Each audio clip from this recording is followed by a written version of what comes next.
அனைத்து உறவுகளுக்கும் எனது இனிய காலை வணக்கத்தை தெரிவித்துக் கொள்கிறேன். உங்களிடத்தில் ஒரு சிறு ஜோதிட குறிப்பை பகிர்ந்து கொள்ள வருகிறேன்.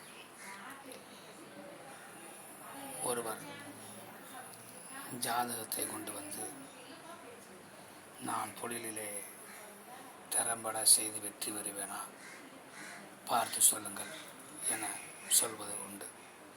அப்பொழுது நாம் எந்த அமைப்பில் இருந்தால் அவர் தொழிலை வெற்றி பெறுவார், எந்த காலகட்டத்தில் அவர் தொழில் செய்தால் வெற்றி பெறுவார் என்பதை சொல்வதற்கு கிரக அமைப்புகள் இருக்கிறது.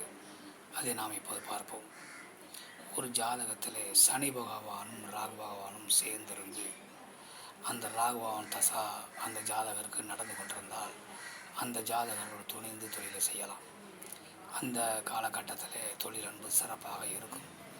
அதே நேரம் சனி பகவான் புத்தி காலங்களில், அதாவது ராகு பகவானுடைய தசா காலங்களில் சனி பகவான் புத்தி காலங்கள் நடந்தால் அது கடந்த பின்பு நீங்கள் தொழிலை கையாளுங்கள் என சொல்ல வேண்டும். ஏனென்றால் ராகு பகவானுடைய தசா காலத்தில் சனி பகவான புத்தி காலங்களில் கொஞ்சம் சவாலாகத்தான் இருக்கும். ஆனால் அந்த ஒரு பலப்பரீட்சை நடக்கக்கூடிய நேரங்களிலே அவர்கள் தொழில் செய்ய வேண்டாம், அந்த காலத்தை கடந்து தொழில் செய்ய சொல்ல வேண்டும். இவ்வாறு கிரக அமைப்பை நாம் பார்க்க வேண்டும். மற்றவற்றை நாம் அடுத்தபடியே காண்போம். நன்றி, வணக்கம்.